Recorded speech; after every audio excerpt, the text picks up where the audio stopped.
Yalla Bokeror, Bezrat Hashem Barach, on est aujourd'hui le mardi 18 du mois de juin et le 12 du mois de Sivan. Ce soir, on reprend les Tachanounim pour le Kirat Shema Lamita et demain matin.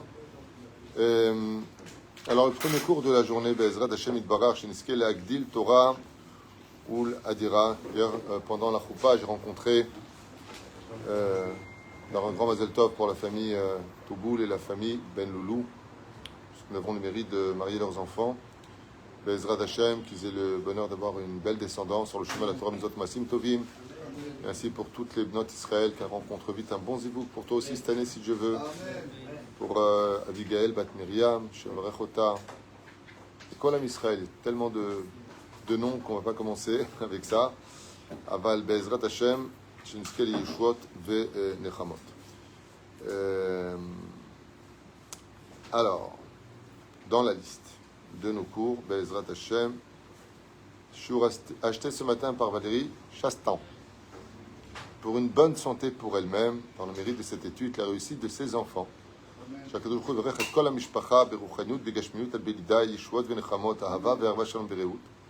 Pour la protection chez Kol Chayalenu, Fouach Lemach, la mamira de tous les blessés, libération des otages, Vetov, l'école Am Israël, Shachem Varech Otak, Todaraba, Valérie Chastan. Quand il y a un D à la fin, c'est Chastan ou Chastan? Chastan, ok. Je ne sais pas très bien lire le français. Et la reine, Bezrat Hashem, qu'on n'entende que de très très bonnes nouvelles, comme Damam, chez le Kol Chayalenu, Bezrat Hashem Itbarach. Alors le sujet qu'on va étudier ce matin est un sujet qui tient à cœur en général. C'est un des sujets les plus, je dirais, centrés de la Torah. On parlait de la gratitude et de l'ingratitude. Et on va voir combien Kadosh Baruch Hu déteste l'ingratitude. Puisque vous savez que la seule chose qui reste à des parents ou à des professeurs ou à toute personne que tu as rencontrée dans ta vie, même si ce n'est pas ton père réellement ou ta mère réellement, eh bien, la seule chose qui reste quand, d'une certaine façon, les enfants deviennent indépendants ou qu'ils grandissent, ou les personnes que tu as rencontrées sur ta route, c'est la gratitude. Et si je parle de ça hier, c'est parce que hier soir, les parents qui mariaient leur fille, avec beaucoup d'émotion, ont dit combien ils remerciaient le ciel pour cette extraordinaire gratitude que leur fille leur a, en fin de compte, donnée et continuera à leur donner. De ne pas oublier que de se marier, c'est aussi continuer d'une certaine façon très continu, c'est-à-dire que le passé se lie au présent qui engendre l'avenir et que voilà, il y a une espèce de continuité, on se retourne, c'est pas parce qu'on avance qu'on ne se retourne pas. Il y a des moments dans la vie, il ne faut pas se retourner comme la femme de Lot, qui s'est retournée, elle n'aurait pas dû. Il y a dans la vie des moments où il faut toujours se retourner. Et qu'est-ce qu'on fait pour éviter de se retourner trop souvent parce qu'on peut se fatiguer au niveau du cou? Eh bien, on met l'avenir derrière le passé. Ce qui fait qu'on a devant soi et sa famille et sa grande famille, c'est-à-dire les parents, les beaux-parents, et ainsi de suite. Et on verra que la Gemara nous dit dans Masechet Sotah qu'à la fin des temps, Chutzpah Yisge, que l'effronterie, que les gens n'auront pas de sang dans les veines, c'est-à-dire qu'il n'y aura pas de problème de grandir avec une personne, de partager des vacances, de manger avec lui, de partager d'énormes discussions, et puis du jour au lendemain, on ne le connaît pas, on ne dit même plus bonjour, on se met... Des trucs de fou, c'est-à-dire des trucs qui sont impossibles à imaginer, comme si que la personne n'avait tout simplement jamais existé, ou pire encore, transparente, au point de ne même plus la voir. Et ce sont des choses qui sont extrêmement douloureuses, comme on va le constater dans cette paracha qui en parle, la paracha de Be'alotecha, qui commence par Be'alotecha et Tanerot, El Moul Pene Amenora, certes, mais ça nous faire comprendre aussi un remède sur la suite de la paracha, que quand quelqu'un t'a allumé, alors n'oublie pas aussi de le faire monter avec toi. Il y a beaucoup de gens qui, avec tout le respect que je dois à tout le monde, qui n'étaient rien. Ça veut dire, quand je dis rien, c'est absolument rien. Si ce n'est que personne n'est jamais rien. On a tous de la valeur, quelque part, on n'est pas idiot. Et il y a des gens qui, on ne peut plus ordinaire, et puis qui ont eu le bonheur de pouvoir posséder, de pouvoir grandir financièrement, au niveau des titres, au niveau de leur personnalité. Et on appelle ça des arrivistes. C'est-à-dire qu'ils vont passer d'un oubli volontaire de ce qu'ils étaient pour vivre pleinement ce qu'ils sont. Est-ce que c'est bien psychologiquement? Oui, c'est bien, parce que quelque part, on ne peut pas vivre toute sa vie dans les douleurs du passé. Mais c'est pas bien. C'est pas bien parce qu'on voit que la Torah nous dit, n'oublie pas que je t'ai sorti du pays d'Égypte, n'oublie pas que tu étais un esclave oublié de l'humanité, et que j'ai fait de toi un peuple libre, un peuple qui a reçu la Torah, le peuple le plus connu de tous les peuples de l'histoire, le peuple juif. Le plus regardé, le plus observé, le plus critiqué, le plus aimé, le plus tout ce que tu veux. On est toujours en tête d'affiche. Et Dieu va nous dire, n'oublie jamais, jamais, jamais, que tu as reçu des coups de fouet en Égypte, que tu as été traité comme un chien d'hébreu, qu'on enterrait tes enfants vivants, que tes femmes étaient violées, éventrées. N'oublie jamais. Et on va voir quelque chose dans cette paracha qui fait extrêmement mal, plus que de l'ingratitude, qui va dépasser d'ailleurs tous les degrés. C'est la phrase que vont utiliser les enfants d'Israël et tuer, d'une certaine façon, Moshe Rabbeinu, qui là va dire, je baisse les bras. Là, je ne peux plus rien faire. C'est pas pour moi. C'est que quand tu sauves une personne, par exemple, je veux dire ça à la tunisienne, donc c'est pas très poli ce que je vais dire. C'est l'histoire d'une femme qui était prisonnière chez un espèce de psychopathe qui la frappait, qui lui vomissait dessus, qui la violait, qui était... Ok, la totale. Et puis vient un héros la sortir de là-bas et il lui donne un avenir de rêve et elle lui dit « Ouais, mais j'étais bien là-bas, au moins il me donnait de l'amour. » Voilà un petit peu, en caricature, ce qui va être dit ici, puisque les enfants d'Israël vont oser dire « Ouais, on en a marre de cette manne, c'est quoi cette vie dans le désert, on était mieux en Égypte, on mangeait du poisson chinam, on mangeait du melon et on mangeait... » Quand est-ce que tu mangeais ça d'abord? On n'était pas au courant. C'est bizarre parce que personne n'en parle. Mais effectivement, les Égyptiens jetaient aux Hébreux comme des chiens les restes de leur melon, les restes de leurs pastèques, les restes de leurs oignons, les restes de leur ail, comme des chiens. Ouais, mais on mangeait la... Oui, c'est vrai que le poisson était gratuit, il fallait le pêcher dans le Nil. Et combien de crocodiles ont mangé, combien de vies ont été prises pour manger ces poissons. Et c'est ça qui devient absolument abject. Ce qui devient absolument inacceptable, c'est que non seulement tu sors des fois des personnes du néant, c'est-à-dire quoi du néant, d'une vie banale dans laquelle ils étaient, et puis ils montent de degrés, et quand ils vont te rappeler de là où tu les as pris, ils te disent on était très très très bien là où on était, dommage que je t'ai pas laissé crever là-bas. Parce que c'est tout ce qui reste à dire, et c'est ce que va dire Moshe Rabbeinu. Moshe Rabbeinu perd, pour la première fois de sa vie, Moshe Rabbeinu perd des arguments, perd tout, et il va demander quelque chose qui est effroyable. C'est que Moshe, c'est celui qui ramène toujours des réponses à toutes les questions, à tous les désespoirs. Et là, Moshe Rabbeinu, il dit, je préfère mourir, prends ma vie, j'ai fini. Moi, je ne peux pas continuer. C'est quand même fou. Le Créateur du monde va réagir avec énormément de violence, parce qu'il va tuer par milliers, et pas de façon simple. L'ingratitude est une chose que Dieu déteste tellement que le symbole qui va en ressortir exprime ce que Dieu ressent dans les sphères célestes. Beurre, beurre. Ça veut dire quoi ce beurre? Ben, c'est très simple. Vous voulez manger de la viande? C'est ça votre truc? Vous allez tellement en manger que ça va sortir par tous les orifices. Tous les orifices. Les yeux, les narines, la bouche, les oreilles. Beurre. Pourquoi? Pourquoi une telle souffrance? Parce que vous me dégoûtez. Ça me dégoûte. À partir du moment où vous avez des gens qui n'ont pas de gratitude, avec qui tu as partagé tellement de souvenirs, tellement de choses, et à qui tu dois tellement de choses, vous vous rendez compte que la Mishnah, parce qu'on doit tous faire teshuva, hein. Je ne parle pas de qui que ce soit, je parle de moi. Je parle de moi. Moi, j'ai certainement monté de gratitude de certaines personnes, certainement, j'en sais rien. Mais on est tous concernés. Ma mère, peut-être qu'elle a eu besoin de moi une fois, et j'ai dit, je peux pas. Oui, pas une fois, plusieurs fois. Parce que vraiment, je pouvais vraiment pas. J'avais déjà des rendez-vous, elle m'a prévenu trop tard, par exemple. Mais rien ne doit passer avant la gratitude. On doit tous être dans une constante attente de quand est-ce qu'on peut rendre. La Mishnah nous dit, Alomet otachat. On va pas faire tout ce qu'a marqué le Mishnah, machin. Pas de halachot. Pas de choses. Une lettre, on t'a appris. Karolo rabbo alufo umyudao de la Mishnah. Tu dois toute ta vie te retenir qu'il t'a appris une chose. Et tu devras l'appeler mon maître, mon seigneur et mon champion. T'as été resté sérieux, mais t'as rendu service. N'oublie pas qui t'a rendu service. Moi, je trouve que la misère la plus débile au monde, c'est le respect des parents. Je trouve ça débile. Tu peux pas leur répondre, tu peux pas les contrarier, il faut se faire quand ils rentrent. Oh, ça va, pour salaire, tu m'as donné la vie, qu'est-ce que tu veux chez moi? Tu as passé une nuit avec maman, vous avez kiffé, je suis né, super, qu'est-ce que tu veux chez moi? Ça peut se traduire comme ça. Ouais. Oui, non, le problème qu'il y a, c'est qu'ils t'ont donné la vie. Ça veut dire que tout ce que tu es aujourd'hui, tu le leur dois. Tu le leur dois. Quand tu étais seul et que tu as une personne qui a été là pour toi, ton professeur, une personne qui t'a emmené à l'hôpital, qui t'a veillé, ouais, qu'est-ce qu'on nous dit dans la bar mitzvah? Et je n'oublie pas de remercier tous mes professeurs qui m'ont amené à être ce que je suis aujourd'hui. N'oublie pas. Je me rappelle Rabbi Moshe Deri Zatzal, combien il était minutieux sur la Hakarat Hatov. Combien? Il allait chez un médecin, il avait une toux, non seulement il payait, mais ensuite il achetait une caisse de vin cachère, de vin, une caisse. Il l'a envoyé au médecin. Mais pourquoi?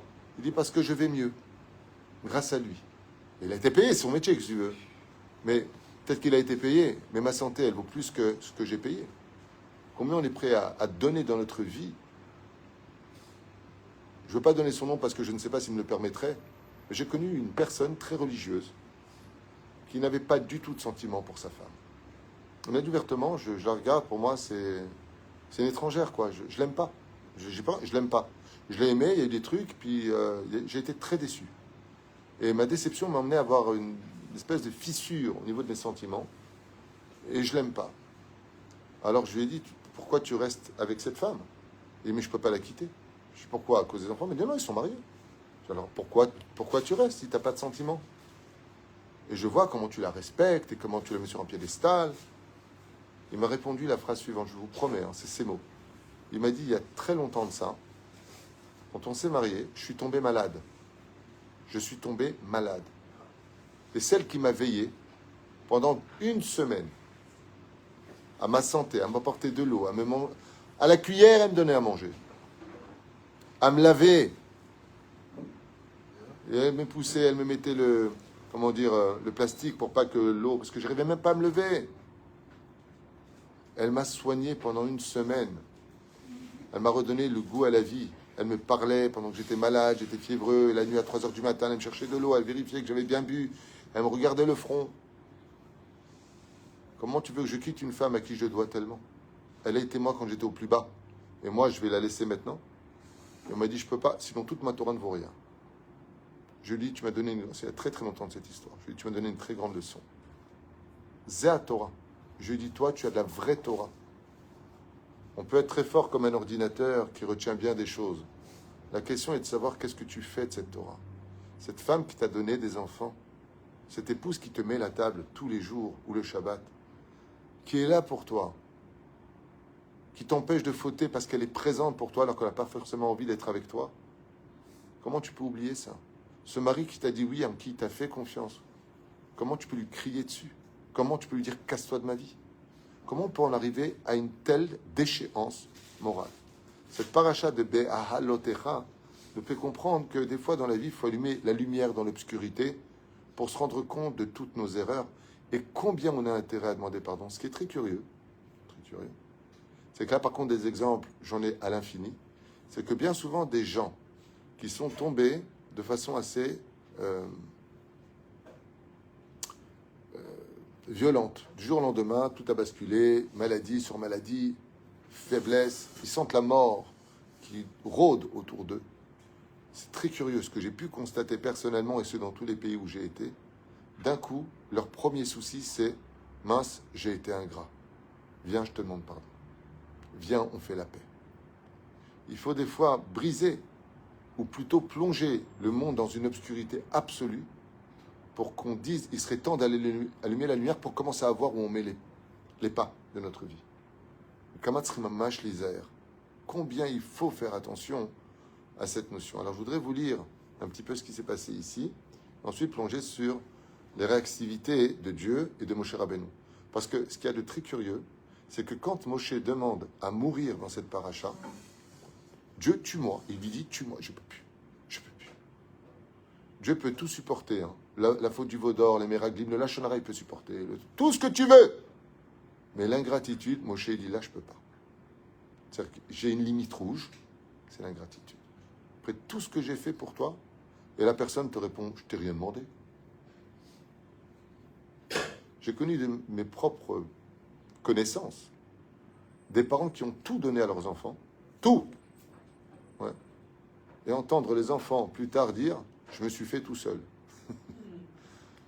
C'est tellement ridicule que j'ai même pas eu envie de réagir. Tellement c'est ridicule. C'est quoi le comportement de la mère à ce sujet-là? Comment elle doit réagir? Elle reste fâchée avec sa fille ou Je sais pas. Je sais pas parce que chacun va réagir face à cela. Je sais une chose, c'est que ça fait mal. Tu sais pourquoi je parle de ça? Parce que hier, le Rav Ben Loulou, quand il a dit cette phrase, il a dit avec tellement de dévotion, tellement d'émotion, que ça m'a touché personnellement en disant « Oh, quel tzadika !» Quand un père dit de son enfant que c'est vrai qu'on t'a tout donné, mais tu l'as tellement rendu, toujours présent, toujours souriant, toujours, je demande à mes parents, toujours cette extraordinaire reconnaissance. Ok? Ça veut pas dire qu'elle fait pas ce qu'elle veut, elle fait ce qu'elle veut aussi, mais elle fait ce qu'elle veut sans froisser, elle fait ce qu'elle veut sans déranger. Et aujourd'hui, ça manque tellement, ça manque tellement. Tu sais, je vais te dire une chose, quand une mère dit à sa fille ou à son fils, tarde pas, et que l'enfant rentre à 3 heures du matin alors que c'était à minuit, qu'elle devait rentrer à 1 heure du matin, peu importe. Je fais ce que je veux, oui, mais tu sais que ta mère, elle n'a pas dormi. Tu sais que tu as créé des soucis. Et on n'en a rien à faire. Tu me saoules, t'avais qu'à aller dormir. C'est des têtes à claques. C'est des têtes à claques. Bon, dans ce cas, c'est peut-être un cas un peu stupide, parce que ça s'appelle des cervelets, il n'y a pas de cerveau dans la tête pour parler comme ça. Ta mère, elle est en train de te dire, j'étais inquiète. Elle n'est pas en train de t'insulter. Elle te dit simplement, tu m'as donné 1 heure, regarde ce qui se passe aujourd'hui dans le monde. Je suis inquiète. Ok? Mais par contre, si elle s'était fait frapper et à l'hôpital, éclater la tronche, maman, c'est là où ça devient un petit peu dommage, parce que la vie est une école, et il faut être papa et maman pour comprendre, en fin de compte, plus tard, combien Bémet, la seule chose qui reste comme monnaie à recevoir quand on a élevé ses enfants, quand on les a amenés à maturité, la seule chose qui reste, c'est de voir combien eux vont veiller à ton bonheur, combien eux ils vont prendre sur eux, combien de rendez-vous toi en tant que parent t'as annulé dans ta vie pour tes enfants, combien tu es revenu en urgence du travail, combien tu t'es pris la tête à droite et à gauche, combien tu t'es battu pour eux dans tout, à l'école, physiquement, moralement, psychologiquement, au niveau du sport, culturel, tout. Et combien ils sont si peu présents pour toi. Et qu'en fin de compte, comme le dit la Torah, parce que la Torah a prévu ça, à propos du Maboul, et les toldot noir ish tzadik. Chazal, ils disent, compte sur la terre entière, mais compte jamais sur tes gosses. Tu peux compter sur des copains, sur des connaissances, sur un étranger, mais tes enfants ne comptent pas dessus. Parce que les enfants, de par nature, vivent les choses comme étant un dû. Et ça, c'est l'erreur qui a été commise par les enfants d'Israël. Ils vivent la manne comme un dû, la nuée de gloire comme un dû, un truc qui les protège la nuit, la lumière, Moshe Rabbeinu qui vient avec la Torah est un dû. Tout est un dû. Tout est un dû. Donc, on voit que la nature des enfants, par exemple, tu leur achètes une voiture qui va te coûter bonbon, hein, c'est juste quelques années d'économie, ben c'est « Oh, merci, pas !» Puis rien à faire, le lendemain... Ils sont sauvés même pas. Tu comprends? On est... Sans commentaire, s'il te plaît. C'est pas shoot méode. Cette situation est prescrite dans la Gemara pour nous dire « Faites attention ». C'est pour ça que vraiment, je voudrais insister sur une Nekuda sur laquelle je ne sais pas ce que ça donnera, surtout dans cette génération où on t'apprend justement à ne pas avoir de gratitude, comme recevoir des étrangers dans un pays, leur donner sécurité sociale, de les soigner gratuitement et de brûler ce pays. C'est d'une bassesse, d'une ingratitude qui dépasse l'entendement humain. Tu ne peux pas égorger celui qui te tend du pain. C'est complètement débile. On rentre dans des considérations où il n'y a pas de possibilité de négociation, il n'y a pas de possibilité, puisque tu n'es même pas capable de dire merci pour ce qu'on te donne, à plus forte raison que tu vas rentrer en guerre si on te contredit. Ce qui fait qu'au nom de la démocratie, je vais créer la dictature, car si tu ne penses pas comme moi, eh bien, je vais tout brûler. Vous comprenez ce qui se passe? On vit quelque chose de tellement d'actualité. Alors, Zacharnu et Adaga Asher Nochal Bemitzraim Chinam, nous nous souvenons de cette fameuse daga. Après, le mot daga, il manque une lettre. Si je rajoute la lettre, ça fait daga, qui veut dire les soucis. Qu'est-ce qu'ils ont fait eux? Ils ont ce qu'on appelle un esprit sélectif. ils ont dit, nous mangions de la daga chinam.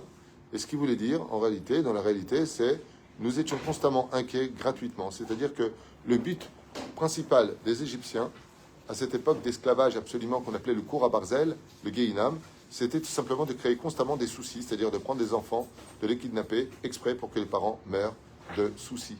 Donc ils étaient constamment Bedaga, Belachat, à un tel point que, dans la parashat Shemot, il y a marqué Veishma Elokim et Akatam, et l'Éternel entendit leur cri. Chazal, ils disent quel cri? Ils n'avaient plus de voix pour crier. C'est la moiteur des mains d'angoisse qui montait vers le ciel. C'est-à-dire que comme ils n'arrivaient plus à s'exprimer par la bouche, c'est la sueur de l'angoisse des mains moites qui montait vers le ciel. Et là, qu'est-ce qu'ils disent? Ils ont retiré une lettre, esprit sélectif. Ah, Adaga, c'est le poisson, non, c'est pas Daaga qui veut dire le souci. Et ça, c'est une ingratitude que le Créateur du monde ne pardonne pas. Moshe se plaint, qu'est-ce que dit Dieu? Au lieu de dire, bon, écoute, ils sont relous, ils viennent de sortir du pays d'Égypte, c'est ce que c'est. Hein. Il dit, non, je vais m'en occuper, ils vont tous crever. Qu'est-ce que cette paracha vient nous apprendre? Que Akadosh Baruch Hu, il considère comme une personne racha, vemet, et Michel lo akaratatov. Ta racha, racha. En yoter racha misé. Dans le livre d'Abrot Eliyahu, Rabbi Eliyahu Penchassi, il dit que toute la faute originelle n'est pas basée du tout sur le fruit. Hein. Elle est basée sur l'ingratitude, de l'ingratitude, de l'ingratitude. Dieu t'a donné le jardin d'Éden. La seule chose qu'il t'a dit, c'est pas ça. Il t'a tout donné. Maintenant, tu méritais rien. Il t'a tout donné. Achol, Tochal, Mikol et Sassadé. T'es parti manger du Hatzada. Sincèrement, il te dit, Hachem, tu ne peux pas le toucher. Ouais. C'est comme si que, ça m'arrive une fois à la maison, j'avais des invités, dont une personne un petit peu bizarre. Et j'ai ouvert le frigidaire, je regarde. Le premier étage, il y a plein de yaourts différents. Prends tout ce que tu veux. Ceux qui sont au fond, ça, mon fils, ils mangent que cela. Pas de problème. Le lendemain matin, je descends en bas, parce que c'est dur de descendre en haut, un pléonasme, et je le vois avec le yaourt dans la bouche. Il me dit, écoute, si c'est ton fils qui le prend, c'est que ça devait être le meilleur. Plus rien à dire. Alors qu'il y avait juste beaucoup de yaourt devant, de tous les fruits différents, de tous les goûts différents. Mon fils, il mangeait que cela. Il restait deux, il les a mangés les deux. C'est une espèce de pathologie. D'ailleurs, pour moi, quelqu'un qui tu dois tellement, qui a été là pour toi, qui a été là dans tes moments les plus sombres, comme pour tes joies, hein, parce que dans tous les cas de figure, et que tu sois capable de l'ignorer, de donner le dos, au lieu de venir t'excuser de ton comportement inacceptable, ce sont des gens qui, d'une certaine façon, ont une pseudo-pathologie qu'on appelle un orgueil démesuré, ou tout simplement, comme on le dit en français, arriviste. Maintenant, je me la pète. Je me la pète. Vous connaissez ça? J'en ai connu beaucoup. Beaucoup des gens qui étaient rien. Et quand je vous dis beaucoup, c'est en France, c'est aux États-Unis. Les gens qui étaient en bas, ils ont eu le bonheur de gagner une belle affaire. Du jour au lendemain, ils disent même plus bonjour. Et même un Tunisien comme ça, il était là. Alors, comment ça va? Toi, ça va? Moi, ça va? Toi, ça va? Il est devenu milliardaire. Dès qu'on lui parlait, il disait five. Style, je suis américain maintenant. Attention quand tu me parles. Il ne laguine pas. Hein? Il ne laguine pas. Il ne laguine pas. Chazal Amrou qui dort à Midbar Ayador Eder. Très difficile de comprendre, disent les Chachamim, comment est-ce que cette génération du désert, qui était la génération de la connaissance, a pu agir ainsi. Rata Shifra Alayam, Machelora, Navi Cheskel Ben Bouzi, à un tel point qu'ils ont été capables de voir ce que les plus grands prophètes d'Israël n'ont pas vu pendant la mer Rouge. Ils ont tous vu vraiment cette connexion d'être prophète vis-à-vis de Dieu, car ils se sont mis à chanter ensemble des paroles qu'ils n'avaient pas au préalable révisées. Ou pitom, un bochim. Et maintenant, voilà qu'ils se mettent à pleurer. Pourquoi? Parce qu'ils voulaient manger un petit peu d'oignon, avatillard. Oh, je suis pas content, j'ai pas eu ma pastèque. Au choumim, ou tout simplement de l'ail. À Ketzad. Et Chazal, ils disent, mais comment c'est possible? Echanashim, quoi? Vous qui avez vu la Torah, vous avez vu les voix, vous avez vu ce qui s'est passé? Chez Iguioun et Madriga, qui ont atteint un niveau tel que on ne le retrouvera pas après eux, s'appelle Dordéa, la génération de la connaissance. Une voix mamash. Après avoir atteint le niveau de surhomme, donc prophète, comment on peut descendre aussi bas, de perdre sa vie pour une histoire d'oignons? Ils auraient mieux fait de pas s'en mêler des oignons. C'est un jeu de mots. Arav Agaon, Rav Moshe, Rosenstein, Zatzal, il dit Kol hanevi'im higiu lemadragatam benuvua li'yedei amal ve'higia al malihim shelaim. Et regardez bien ce qui a marqué. C'est extraordinaire comme réponse qu'on nous donne. Il dit oui, mais les autres prophètes, s'ils ne sont pas devenus ingrats, c'est parce qu'ils sont devenus prophètes, parce qu'ils ont travaillé pour atteindre le niveau de prophétie, de pureté, d'intégrité et surtout de reconnaissance dans la vie. Donc ils ont tellement travaillé qu'après avoir atteint le niveau de prophète, ils sont restés à ce statut comme Yecheskel, Yirmiyahu, Ishayahu, Amos, Séphania, Ovadia, Yona. On ne va pas tous les faire ça. Hein. C'est juste pour comprendre un petit peu pourquoi. Tandis que eux, sans aucun effort prodigué, ils sont devenus prophètes. Ça s'appelle des harédistes. C'est-à-dire que quand les choses viennent trop facilement, tac, d'un coup tu te maries, oh super, je trouve un mari, je me suis même pas fatigué. D'un coup, oh, j'ai ça, oh, d'un coup j'ai ça, ou d'un coup j'ai ça. Ben, c'est venu tellement facilement que la gratitude est beaucoup plus fragile chez ces personnes-là. Par contre, quand tu te bats, quand tu as sué, et que tu as une personne qui t'aide, comme toi tu as sué pour avoir cet argent, et que lui, il va te donner, par exemple, j'ai n'importe quoi, 10 000 shekels, qui va représenter un mois et demi de travail, ou un mois de travail, toi, tu travailles très dur, tu vas apprécier cet argent. Parce que tu sais sur ta chair ce que c'est de donner 10 000, 15 000, 100 000, peu importe ce que tu fais, ce que c'est que donner cet argent. Parce que tu l'as vécu. Mais quelqu'un qui a toujours eu la cuillère en or dans sa bouche, ben quand tu lui donnes 10 000, 100 000 ou 1 million, pour lui, il n'y a rien qui change. Pourquoi? Parce que tout est gratuit. Et Chazal, ils disent que le problème d'Israël, c'est que du jour où Dieu est parti les chercher, ils n'ont fait aucun effort. Ils ont été transportés, la mer s'est ouverte devant, ils n'ont pas nagé, ils n'ont pas sué, ils ont été même sur un tapis qui les a emmenés. La prophétie est venue les chercher, comme tout était gratuit. Donc qu'est-ce qu'ils disent? Chinam, chinam, tout était gratuit. Et donc, qui est celui qui est le plus susceptible d'être ingrat? Qui est celui qui est le plus susceptible d'être ingrat? Ouais, j'ai connu une personne qui m'a dit qu'il ne peut pas jeter. À la maison, il ne peut pas jeter. Il ne peut pas jeter la nourriture, il ne peut pas jeter. Alors je dis pourquoi? Je connais 2 personnes comme ça. Elle dit parce qu'on a tellement souffert de pauvreté que maintenant qu'on va beaucoup mieux financièrement, je vis dans cette torpeur de manquer. Je ne peux pas jeter. Je ne peux pas jeter parce qu'avant je cherchais quoi manger. Donc comment je peux jeter? Mais celui qui a toute sa vie, on lui sert des plats, pour lui jeter, pas jeter, ça ne fait même pas partie d'un dialogue parce qu'il n'a pas souffert pour ça. C'est simple. Ceux qui se marient vite, dans le sens où tout est trop facile, eh bien, ils n'ont pas de problème non plus de divorcer vite. Regardez tous les gens qui ont gagné le loto. 15 millions d'euros. Le mec, il les a dilapidés en 2 ans. Comment? Bah oui, argent facile, sortie facile. Mais quand tu gagnes de l'argent, pourquoi le maaser, c'est si dur à donner? Parce que le maaser, il vient essentiellement du labeur de tes mains. Quand tu as sué, quand tu as travaillé, quand tu as donné tellement d'énergie, tellement de force et de temps à t'investir pour quelque chose, alors il est évident que c'est l'histoire de l'enfant. Vous savez pourquoi les mères sont très protectrices? Vous savez pourquoi? Parce qu'elles les ont portées pendant 9 mois avec des aigreurs et des vomissements, et puis un accouchement souvent douloureux, ou dans des conditions très difficiles. Et puis ensuite, elles vont se lever toutes les nuits, puis veiller à ce qu'elles qu'il manque de rien. Cet investissement, il est tellement important qu'elles vont aimer particulièrement, veiller particulièrement, en attendant qu'une seule chose, que cet enfant, en grandissant, n'oublie pas. Tous ceux qui ont été pour toi une mère ou une belle-mère, enfant adopté ou autre, n'oublie pas. N'oublie pas, parce que sinon ta Torah, elle vaut rien. Ta kippa, le kisui, ça vaut rien. C'est de la décoration pour le ciel.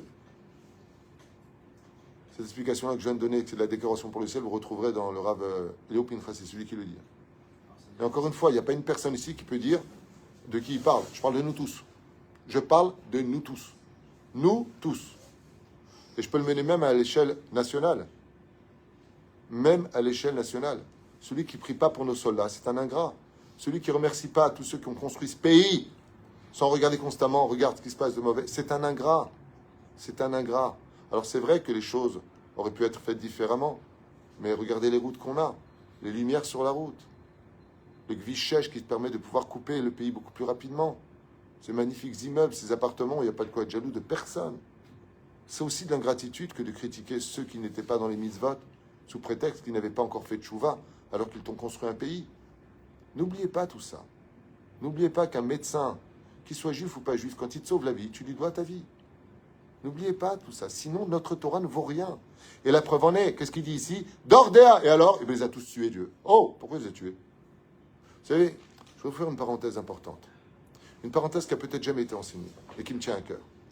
Tout le monde sait très bien dans la Gemara de Maseret Yevamot sont morts les élèves de Rabbi Akiva. C'est-à-dire bêtes, ils sont tous morts. Bêtes. Pourquoi? Tout le monde sait très bien, on va faire 3 heures de cours sur ils ne se respectaient pas les uns les autres, ils n'ont pas partagé leur Torah, et patati patata.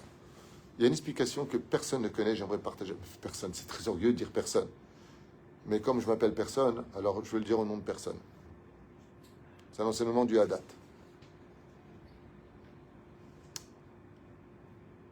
Il n'y a pas un seul des élèves de Rabbi Akiva. Il n'y a pas un seul élève qui a dit j'arrête mes bêtises parce que ça fait mal à notre rave. Quand un rave comme Rabbi Akiva, il a 24 000 élèves, où il a passé son temps à veiller à ce qu'ils soient tous unis, qu'ils veillent les uns sur les autres, et que ça finit avec un total échec, il y a une ingratitude vis-à-vis du travail de Rabbi Akiva qui est tellement violente, que la chose sur laquelle ils rendront le plus de compte, c'est d'accord, vous êtes en désaccord entre vous, mais vous pensez à votre âme. Vous pensez à Rabbi Akiva qui a tout fait pour vous éduquer comme des enfants, tous unis. N'ayez pas pitié pour lui. Bon, votre bêtise humaine, votre orgueil démesuré, moi. D'accord, tout ce que tu veux. Va te mettre la tête dans le mur. Mais Rabbi Akiva, vous pensez à lui? Personne n'a pensé à lui. Personne ne pense à lui. C'est comme 2 enfants qui se prennent la tête devant les parents. Ok, vous avez raison peut-être de vous chamailler sur un point précis. D'accord. Mais vous le faites devant nous. Vous ne pensez pas à nous que ça nous fait mal, les parents? On ne peut pas penser à ça. J'ai pas compris. Ça aussi, c'est de l'ingratitude. Des fois, on peut être en désaccord avec quelqu'un. Mais vis-à-vis d'une autre personne, on va rester en accord parce qu'il va en souffrir. Et je n'ai pas le droit de vivre dans cette ingratitude. Sinon, je n'ai rien compris à mon judaïsme.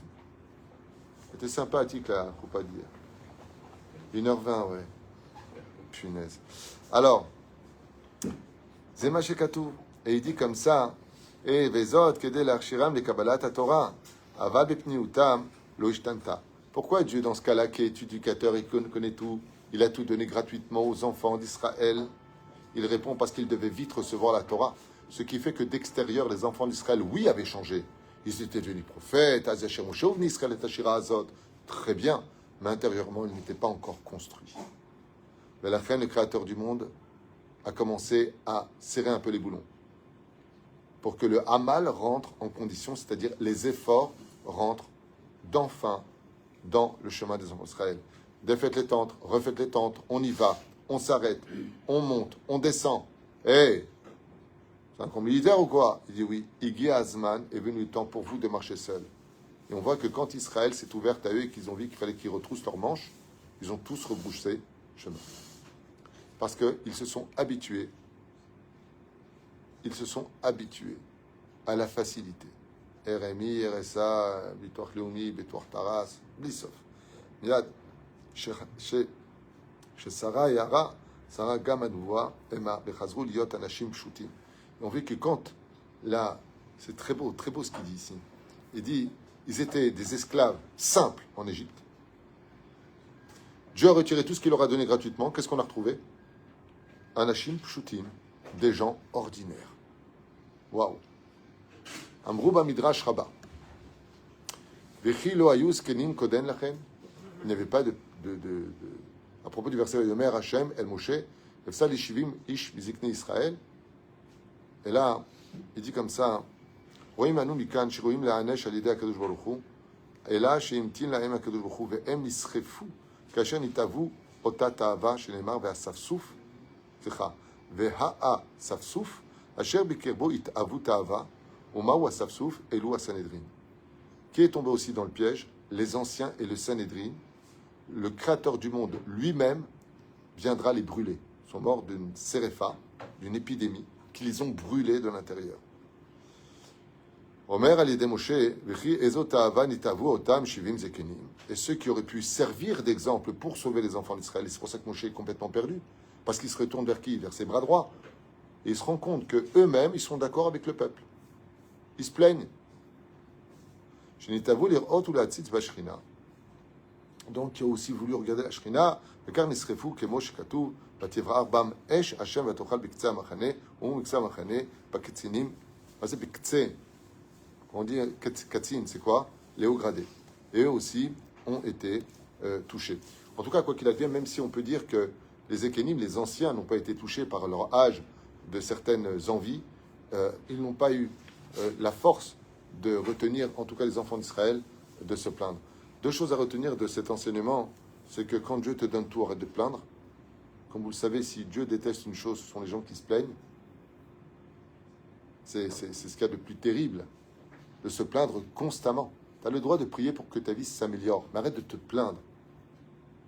Vous savez, je prends toujours cet exemple qui a dû certainement vous saouler, mais hier, les gens que j'ai rencontrés au mariage ont tellement remercié, comme tu étais à côté de moi, combien de gens, je n'ai pas pu faire deux pattes, combien de gens. Il y a même je vous raconte une anecdote que m'a raconté une femme avec son mari.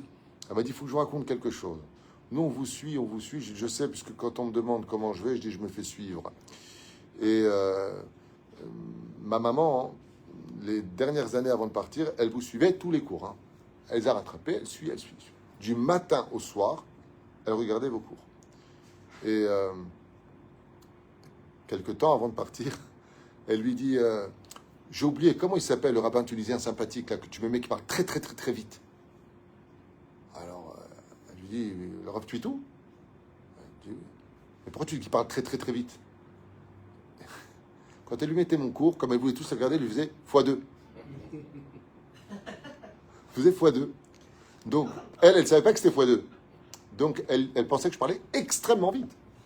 Alors, je dis, mais non, maman, il parle pas vite, c'est moi qui te mets x2, parce que comme tu veux tous les voir, ou je sais pas, exactement quelle était la raison, elle lui mettait mes cours x2. Donc, ça faisait, donc, bonjour, alors, elle était comme ça, en train d'écouter le cours, elle dit, mais qu'est-ce qu'il parle vite? Et donc, avant qu'elle ne parte de ce monde et qu'elle repose en paix dans le ciel, elle m'a connu quand je parlais normalement, quoi. Elle dit, ah bah voilà, eh ben il parle normalement maintenant. Elle dit, non, c'était x2. C'est pour qu'il aille plus vite les cours, parce qu'il y en a beaucoup. Donc c'est juste comme ça une anecdote. Mais n'oublions pas, Bémet, que si on doit aujourd'hui faire une grande teshuva, c'est bien de parler des tefilines, c'est bien de parler de la cacheroute, c'est très important. C'est bien de parler de tout ce que vous voulez parler, mais à émettre, des Emet et de tous les Emet, si le plateau qui lève toutes nos mitzvot n'est pas au rendez-vous de la gratitude qu'on se doit d'avoir vis-à-vis de tout le monde, à plus forte raison des personnes qui ont été là pour toi dans ta jeunesse, alors au moins, je demanderai une chose, au minimum, c'est que si tu n'as pas du sang dans les veines pour avoir de la gratitude, n'est pas au moins de la boue dans les veines pour critiquer ceux à qui tu dois tellement. Voilà, je conclus cela avec une parole un peu dure, mais il serait temps qu'on se réveille à la veille de la Géoula, puisqu'on rendra des comptes quand tu auras le Mashiach. Il y a Ader à Emet, nous dit la Gemara, il n'y aura plus de vérité sur terre dans la génération du Mashiach. Mais quand cette vérité va apparaître sur le monde, eh bien, je peux vous affirmer que la honte sera au rendez-vous. La honte. On aura honte. On aura honte. J'ai toujours raconté cette histoire. Je finirai avec ça. Cette histoire qui me tient à cœur particulièrement. C'est l'histoire de Caïn et Abel, mais pas ceux de la Bible. Ça se passe en Pologne. Puis après aux États-Unis, à New York. Vous connaissez cette histoire? J'ai raconté dans 2 cours, il y a très très longtemps. Je vous la fais en 2 mots? Ok. C'est un juif qui, après la Deuxième Guerre mondiale, quitte la Pologne pour aller survivant donc des camps de la mort. Et il monte aux États-Unis pour... il va aux États-Unis. On ne monte qu'en Israël, ne l'oublions pas. Et il devient garçon. Il a quelque chose en lui d'extraordinaire, c'est la gratitude. Il a de la gratitude, mais il a une gratitude qui est très mesurée. Et tout celui qui n'a pas un cœur pur pour la gratitude peut être très dur si, de l'autre côté, il estime que tu es un ennemi. Un peu comme dans la politique. Tu es avec moi, tu as tout. Tu n'es pas avec moi, tu n'as rien. Mais pas toi pour le peuple. S'il représente une partie du peuple, tu ne peux pas dire je vais être président d'un pays ou je vais être le maire d'une ville en disant de toute la ville, puisque tu donnes rien à ceux qui ont été des concurrents. Donc, comme quoi que l'hypocrisie, elle est aussi au rendez-vous dans beaucoup de domaines. Mais bon, c'est encore un autre sujet. Parce que si tu te bats pour le peuple, tu vois plus ceux qui étaient ou pour ou contre toi. La compétition, c'est la compétition. Il faut l'accepter, c'est la vie. Mais non, non. Ah, ya Rabbi. Il arrive aux États-Unis, donc d'Amérique, et il fait serveur. Il fait serveur dans les restaurants, puis il se fait remarquer, puis voilà qu'il voit une affiche dans un très très bel hôtel, sur lequel il demande s'il cherche toujours des employés. Effectivement, il rentre serveur dans cet hôtel et il se fait tout de suite remarquer en l'espace de 2 mois, 3 mois, il devient carrément chef de de tous les serveurs de l'hôtel. Un tas de luxe comme ça. Il monte très vite de degré, humble, gentil, très à sa place et autres. Et le propriétaire de l'hôtel, eh bien, n'a pas de fils. On lui apprend qu'il a la maladie. Et il est tellement content de ce personnage où il le voit.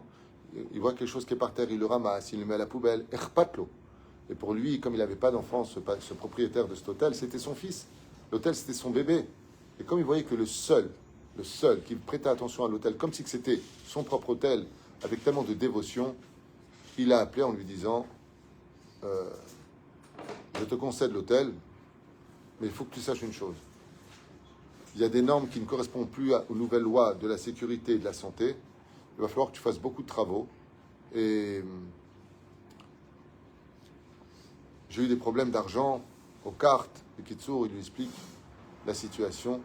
Il faudra que tu trouves 1 million ou 2 millions, je ne me rappelle plus, de dollars pour renouveler tout l'hôtel. Très grand hôtel. La personne décède. Lui, il récupère un hôtel. Seulement, le problème, c'est que les nouvelles lois qui sont passées, l'hôtel n'est plus aux normes et il va à une banque. Il voit le directeur de la banque. Il lui demande ce prêt. Le directeur lui dit « J'envoie votre dossier, je trouve votre plan extraordinaire. Vous avez raison, ceci et cela. » 3 semaines plus tard, il vient à la banque et lui dit « Votre prêt a été refusé. » Moi, je crois en vous, il lui dit gentiment, mais les propriétaires de la banque ne veulent pas investir avec vous. Lui, il lui regarde comme ça, il lui dit « Vous êtes en train de ruiner ma vie pour la première fois, moi qui reviens des camps de la mort. C'est comme ça que vous me recevez alors que vous avez l'hôtel en garantie. C'est stupide ce que vous faites. Un peu comme ici d'ailleurs. Ils te prennent ta maison, ils t'hypothèquent, mais il faut des garants, il faut que tu payes. Et pendant 10 ans, tu payes juste les intérêts. Après seulement, tu commences à payer le remboursement. Du vol. Enfin bon. Ils ont quand même été là pour te prêter l'argent. Et... N'ayant plus aucune solution le dernier jour, il reçoit un chèque sur son compte. Mais un chèque dont on ne connaît pas la provenance. Et le chèque était de 2 millions de dollars qui va lui permettre de se relever. Il va tellement réussir à relever son hôtel qu'il va ouvrir une chaîne d'hôtels. Pas qu'aux États-Unis, vraie histoire. Pas qu'aux États-Unis. Il réouvre en Pologne, il ouvre en Russie, il ouvre en France. Il a une chaîne d'hôtels. Il devient multimilliardaire. Et la première chose qu'il va faire en investissement, c'est racheter la banque qui lui a refusé le prêt. Pour un seul et unique un but. Lequel? Virer celui qui lui a refusé ce prêt. Et la personne, quand elle le voit, il se lève. Comment allez-vous? Je suis content, on voit votre photo sur les journaux. Il le serre dans les bras, je suis content pour vous. Il lui a dit, savez-vous que votre banque a été rachetée? Il dit, oui, un nouveau groupe qui a été... Il a dit, le nouveau groupe, c'est moi. Il lui a dit, vous êtes mon sous-fifre. Vous êtes mon sous-fifre, lui. Prenez vos affaires et vous êtes à la rue.